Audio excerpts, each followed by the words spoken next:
ఇక ప్రకటనల పేరుతో ప్రజాధనాన్ని గత బీఆర్ఎస్ ప్రభుత్వం పెద్ద ఎత్తున దుర్వినియోగం చేసిందని ఆరోపించారు forum for good governance president Padmanabha Reddy. పనులు పూర్తి కాకపోయినా ఎన్నికలకు ముందు పాలమూరు రంగారెడ్డి ప్రాజెక్టు ప్రారంభోత్సవం పేరుతో 22 కోట్లను యాడ్స్ రూపంలో పత్రికలకు ఇచ్చారన్నారు. టీఆర్ఎస్ నుంచి బీఆర్ఎస్గా అధికార పార్టీ మారుతున్న సమయంలో కూడా 244 కోట్ల రూపాయల ప్రజాధనాన్ని ప్రకటనల పేరుతో దుర్వినియోగం చేశారు అని ఆరోపించారు. ఇదే అంశంపై విచారణ జరిపి చర్యలు తీసుకోవాలని గవర్నర్కు ఫిర్యాదు చేశామంటున్న పద్మనాభరెడ్డితో మా ప్రతినిధి సాగర్ ఫేస్ టు ఫేస్. గతంలో టీఆర్ఎస్ నుంచి బీఆర్ఎస్గా మారిన సమయంలో దాదాపు 244 కోట్లు ప్రజాధనాన్ని యాడ్ల రూపంలో చెల్లించింది అని చెప్పేసి కూడా గవర్నర్కి ఫోరం ఫర్ గుడ్ గవర్నెన్స్ ఫిర్యాదు చేయడం జరిగింది. ప్రస్తుతం మనతో పాటు పద్మనాభరెడ్డి ఉన్నారు, ఒకసారి మాట్లాడదాం. సార్, అసలు మొత్తం ఎన్ని కోట్లు ప్రజాధనం వృధా అయింది, మీరు ఏమని ఫిర్యాదు చేశారు గవర్నర్? అంటే ముఖ్యంగా మొదట్లో ఈ పాలమూరు రంగారెడ్డి ప్రాజెక్ట్ ఏదైతుందో అది 2015లో జీవో ఇష్యూ చేసినారు 32,000 కోట్లతోనని. 2019 లోపల అది కంప్లీట్ కావాలి, 4 సంవత్సరాల లోపల. అయితే అది కంప్లీట్ కాలే, రకరకాల సమస్యలు ఉన్నాయి, కోర్టు సమస్యలు ఉన్నాయి. ఈ మాదిరిగా 2023 నాటికి అంటే స్టార్ట్ అయిన 8 ఏళ్ళ తర్వాత ఆ వర్క్ సుమారుగా 70% పని అయింది. ఇంకా చాలా పని ఉంది, ఇంకా 20,000 కోట్లు అవసరం ఉండే.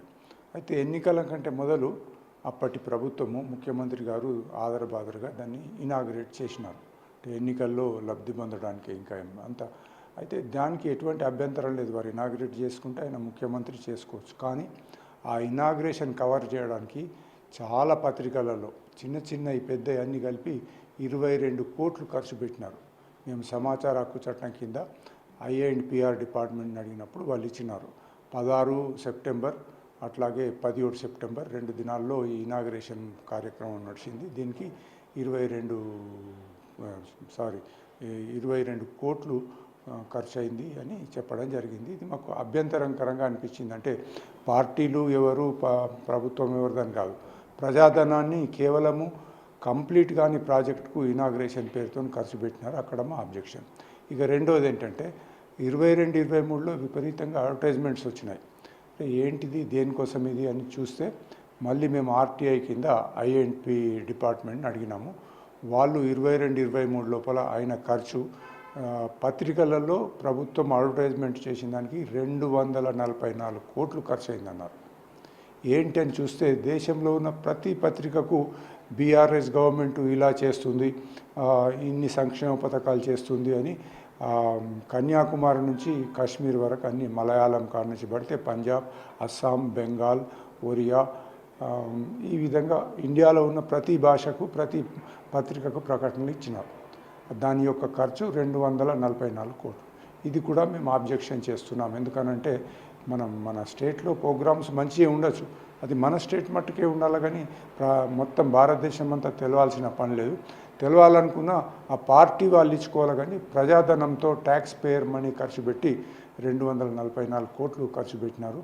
ఇది కూడా అబ్జెక్షనబులే. కాబట్టి గవర్నర్ గారికి వారి దృష్టికి తెచ్చినాము, ఇట్లా ప్రజాధనం దుర్వినియోగం అవుతుంది, దీన్ని ఎంక్వైరీ చేసి ఎవరు తప్పు చేసినారో వాళ్ళ మీద శిక్ష తీసుకోవాలని. దీనికి మాకు ఎటువంటి పార్టీల మీద కానీ వ్యక్తుల మీద కానీ కాదు మా ఉద్దేశం వల్ల ప్రజాధనం దుర్వినియోగమైంది కాబట్టి ఒక స్వచ్ఛంద సేవా సంస్థగా మేము గవర్నర్ దగ్గరికి తీసుకెళ్ళినాము. అంటే అసలు తెలంగాణ సంక్షేమ పథకాలు తెలంగాణకు సంబంధించినవి, తెలంగాణ ప్రజలకు అవసరం. మీరు అన్నట్టు ఇతర రాష్ట్రాలకి సంబంధించి ఇన్ని కోట్ల రూపాయలు ఎలా ఖర్చు పెట్టుంటారు, ఒకవేళ దీన్ని రికవరీ చేసే అవకాశం ఏమైనా ఉందా, మరి చర్యలు ఏమైనా తీసుకున్నారు?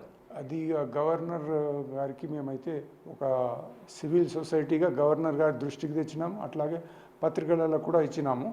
మరి ప్రజల్లో డిస్కషన్ కావాలా. ఇంతకు మొదలు జరిగింది ఒక ఎత్తు అయితే, ఇక మొదలు అట్లా జరగకూడదు.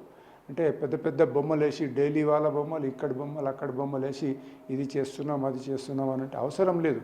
మీరు మంచిగా పనిచేస్తే ప్రజలే హర్షిస్తారు, అంతేగాని మేము తెలంగాణలో ఇది చేస్తున్నాం అది చేస్తున్నామని మలయాళీ పత్రికలు వేస్తే మలయాళీ పత్రిక ఇక్కడ ఎవరు చదువుతారు? అట్లాగే పంజాబీ పత్రికలలో, దేశంలో ఉన్న చిన్న చితక అన్ని పత్రికలలో అన్ని మ్యాగజైన్లలో ఇక్కడ మేమేదో పెద్ద సంక్షేమ పథకాలు చేస్తున్నామని చెప్పడంలో అర్థం లేదు. సంక్షేమ పథకాలు చేసి ఉంటే మన రాష్ట్రంలో ఇది ఇవ్వండి, పత్రికలలో యాడ్ ఇవ్వండి, లేదంటే మీరు ఒక ప్రెస్ కాన్ఫరెన్స్ పెట్టి పిలిచి ఏమేం చేస్తున్నారో చెప్తే అయిపోతుంది. కానీ 244 కోట్లు ఒక సంవత్సరంలో కేవలము పత్రికలలో పబ్లిసిటీ కోసం ఏదైతే ఖర్చు పెట్టినరో అది ఆబ్జెక్షనబుల్ అని మా ఉద్దేశం. అయితే రంగారెడ్డి జిల్లా పాలమూరు ఎత్తిపోతల పథకం ప్రారంభోత్సవానికి అది కంప్లీట్ కాకుండా ఎన్నికల్లో లబ్ధి పొందేందుకు హడావుడిగా దాదాపు 2 రోజుల్లోనే 22 కోట్ల యాడ్స్ ఇవ్వడంతో పాటు ఇక టీఆర్ఎస్ బీఆర్ఎస్గా మారుతున్న సమయంలో తెలంగాణలో జరుగుతున్న సంక్షేమ పథకాలను తెలంగాణ కాకుండా దేశవ్యాప్తంగా ఉన్న అన్ని రాష్ట్రాల్లో కూడా యాడ్స్ ఇచ్చి కొన్ని చిన్న పేపర్లు అసలు చిన్న పేపర్లకు కూడా కోట్లాది రూపాయల యాడ్స్ ఇచ్చి వాటిలో ప్రచారం చేయించుకున్నారు. అది కరెక్ట్ కాదు. పార్టీ పరంగా పార్టీ ఫండ్ నుంచి ప్రచారం చేయొచ్చు, కానీ ఇలా ప్రజలకు సంబంధించిన సొమ్ముని, ప్రజాధనాన్ని, తెలంగాణ ప్రజలకు సంబంధించిన ధనాన్ని ఇతర రాష్ట్రాల పేపర్లకు యాడ్స్ ఇవ్వడం కరెక్ట్ కాదు అని చెప్పేసి కూడా గవర్నర్కి ఫిర్యాదు చేయడం జరిగింది. గవర్నర్ దీనిపై చర్యలు తీసుకోవాలని చెప్పేసి కూడా కోరామని చెప్పేసి పద్మనాభరెడ్డి గారు చెప్తున్నారు. కెమెరామెన్ పరశురామ్తో సురేష్, బిగ్ టీవీ, హైదరాబాద్.